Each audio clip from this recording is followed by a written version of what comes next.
billahi wa iyazu billahi. Pastor, na san wallahi baka san waye manzon Allah sallallahu alaihi wasallam ba. To wannan sakon naka ne kai kadai, kuma na fito in yi magana ne a matsayina na masoyin manzon Allah sallallahu alaihi wasallam kuma mai son zaman lafiya. To yau zan faɗa maka kaɗan daga cikin halayyar manzon Allah sallallahu alaihi wasallam kuma waye manzon Allah sallallahu alaihi wasallam. Sirrin taurari, zafafan labarai da dumi-dumi. Manzon Allah sallallahu alaihi wasallam shi limami ne na annabawa, shugaba ne kuma na halittu gabaki daya, kuma shine cikamakin annabawa, shine wanda Allah yi alƙawari ba zai sake yin irin shi ba. Manzon Allah sallallahu alaihi wasallam kowane annabi Allah ya bashi daman addu'a da zai amsa mai. Allah ya bashi dama yayi addu'a guda ɗaya da zai amsa mai, amma manzon Allah sallallahu alaihi wasallam ya ce a bar mai wannan addu'an sai ranar tashin alkiyama. Kowane annabi so ranar wannan addu'an da manzon Allah sallallahu alaihi wasallam ya ce Allah ya bar mai sai ranar tashin alkiyama shine ceto da zai je nema mana ceto.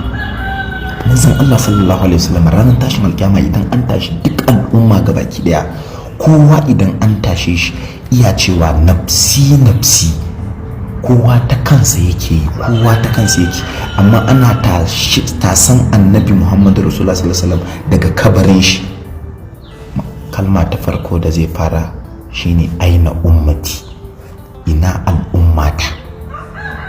Baya tambayin ɗayan shi ko matan shi ko sahabbansa, ya tambayan al'ummansa ne, ina al'ummansa.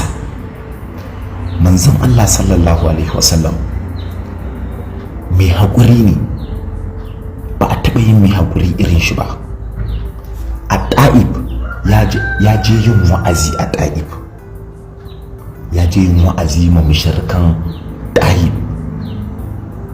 Iya zuwa sai aka haɗa tsageru, aka haɗa 'yan ta'adda su jefe shi, kasu ma bashi wa'azin, aka dinga jifan shi da duwatsu, an jejjefe shi, aka faffasa mai jiki, jini na zuzzuba a jikin shi, amma mala'ikan duwatsu ya zo, Mika'il da Jibril suka zo suka ce, ya Rasulullahi sallallahu alaihi wasallam me kake so a maka, amma a rama maka abin da wa'ancan suka maka, me kake so? Kana so a zubo musu da dutsuna ne ya hallaka su? Manzon Allah sallallahu alaihi wasallam ya ce a bari, ba su san cewa shi annabin rahama bane, saboda haka a basu, babu mamaki a tsatsansu za a samu wa'anda za su zo su bi shi. Kuma a yanzu a cikin garin Makka a Ɗa'ib wajen na daga cikin yanda ake fitar da mahaddatan alkur'ani. Sannan manzon Allah sallallahu alaihi wasallam mai kyauta ne, ba a taɓa mai kyauta kamar sa ba. Shi baya kwana ma da dukiya ko wani kuɗi ko wani abu. Akwai ranar da manzon Allah sallallahu alaihi wasallam yake ce mai ɗaya daga cikin iyalansa, babu wani abu ne da na bari, sai aka fito da wancan abun, sai ya bada kyauta. Da ya bada kyauta ya ce hamma na ji daɗi. Shi manzon Allah sallallahu alaihi wasallam idan kyauta ne, girgije kamar ruwan sama da yake zuba da ruwan sama bai kai hannun shi fitar da kyauta ba. Manzon Allah sallallahu alaihi wasallam shine bai taba cewa babu ba, in ka zo nema zai baka. Manzon Allah sallallahu alaihi wasallam shi kadai ne wanda ya taba cewa duk wanda ya mutu in ana bin sa bashi ya zo shi zai biya masa bashi. Wannan shine manzon Allah sallallahu alaihi wasallam. Manzon Allah sallallahu alaihi wasallam shine tausayi ne,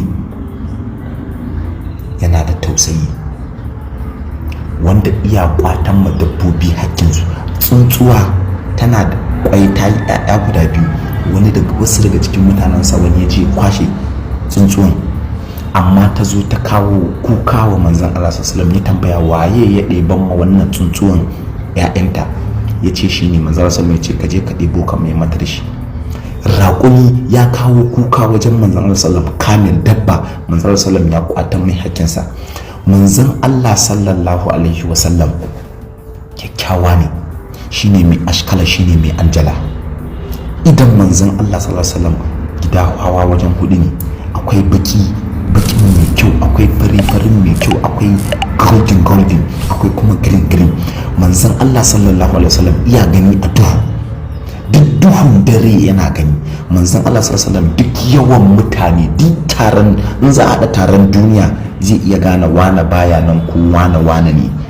Manzon Allah sallallahu alaihi wasallam duk nisan waje, in sama bakwai ne da idan shi iya kallon wannan wajen. Manzon Allah sallallahu alaihi wasallam da idan shi mai albarka iya kallon bayansa, iya kallon baya. Manzon Allah sallallahu alaihi wasallam rigan shi ba ta yin datti. Manzon Allah sallallahu alaihi wasallam baya taka ƙasa. Manzon Allah sallallahu alaihi wasallam takalmi sai dai takalmi izo kafan shi. Manzon Allah sallallahu alaihi wasallam ruwa in zai ɗiba a rijiya ko wani abu sai dai ruwan ya taho gun shi. Manzon Allah sallallahu alaihi wasallam riga ko da ta mai yawa idan ya saka za ta dawo daidai da shi.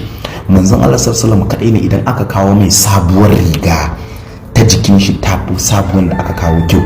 Manzon Allah sallallahu alaihi wasallam shine wanda idan ya taho daga can nesa zaka dinga jin kamshin shi. Manzon Allah sallallahu alaihi wasallam shine wanda idan yayi gumi, yayi zufa gumin shi kamshin turare yake yi. Akwai wata daga cikin al'ummansa a lokacin iya bacci ta tatsa gumin shi, ya bude ido ya ce me kike yi? Ta ce gumin ka ne muke ɗiba sabida muna karawa a turaren mai kamshi. Manzon Allah sallallahu alaihi idan ya bi hanya sai an yi sati 3 ana jin kamshin shi. Manzon Allah sallallahu alaihi kura ko da baya taba jikin shi. Manzon Allah sallallahu alaihi kyakkyawa ne inda baka tunani, ya fi glass kyau. Das manzon Allah sallallahu alaihi wasallam kenan, shine wanda Allah yake cewa Allahumma ma ramaita iz ramaita walakin Allah harama. Shine wanda Allah yake cewa ya ayyuhal muzammil, Allah yake cewa yasin, Allah yake cewa wadduha. Manzon Allah sallallahu alaihi wasallam kenan, kuma jarumi ne, baya tsoro. Manzon Allah sallallahu alaihi wasallam duk inda kake tunanin za a so wani halitta saboda wani abu, manzon Allah ya hada mai wannan halittin. Manzon Allah sallallahu alaihi wasallam shine idan ya kwanta zaka ga yafi kyau a kwance, in ya tashi tsaye kaga yafi kyau a tsaye, in yayi murmushi kaga yafi kyau a wannan murmushin, idan yayi tsaya shiru kaga yafi kyau. Manzon Allah sallallahu alaihi wasallam yayi hijira daga Makka zuwa Madina, kwanan su 4 a hanya, gashi yan ta'adda suna bin su, basu ci abinci ba, bashin ruwa, ga zafin rana, ga sahara, ga kuma firgici. Amma a haka da suka yi sallama gidan wata mata suka ce babu abin da abin tabawa ne mu siya, ta ce babu, sai wata dabba. Aka ya ce ba damu, aka ɗauko wannan akuyan dabban nan, yana taɓa bayan akuyan saboda mu'ujiza irin nashi, ta girgije ta zama sabuwa, ya tatsa nonon. Matan na kallonsa ta ce tun da shigo ba ta taɓa kifta ido ba. Mijinta na dawa sai take ba mijin labarin kyan shi, ta ce kaga wani bawan Allah mai kyau kamar glass. To duk da wannan kwana 4 da yi tafiya a hanya take ba da wannan labarin shi. Manzon Allah sallallahu alaihi wasallam saboda mu'jizansa an yi mai sarar ice ya sara hannun shi ya dauko ya mayar, mai farautan damu ya yanka damu, jinin ya bushe, amma saboda iya so tabbatar manzon Allah ne, manzon Allah sallallahu alaihi wasallam ya ce ke damu tashi. Daman ta tashi ta jaddada kalmar shahada, mai daman shi ma ya kafa kalmar shahada. Manzon Allah sallallahu alaihi wasallam akwai wajen da aka je ido an cire ma wani idan shi ya fito ya fada kasa, ya dau idan ya jona mai. Manzon Allah sallallahu alaihi wasallam shi ruwa ta kasama ruwa yake, ruwa baya abin nan din shi. Manzon Allah sallallahu alaihi wasallam an zo wani waje wanda hannun shi na fitar da ruwa, inda duk duniya za su haɗu za a shanye ruwan. Alkur'an yana girmama Jesus, amma pastor sai ka sho kana batanci ga manzon Allah sallallahu alaihi wasallam. Amma ina so ka je ka yi bincike waye manzon Allah sallallahu alaihi wasallam. Sakon da nake baka kenan. Menene ra'ayinku game da wannan al'amarin? Duka ana muka kawo ƙarshen wannan shirin. Sai kuma an jima idan kun ji mu ɗauke da waɗansu sababbin shirye-shiryen kamar kullum. Kada dai ku manta kuna tare da tashar Sirrin Taurari. Sirrin Taurari a shirye take domin faɗakarwa, ilmantarwa da kuma nishaɗantar da ku a kodayaushe.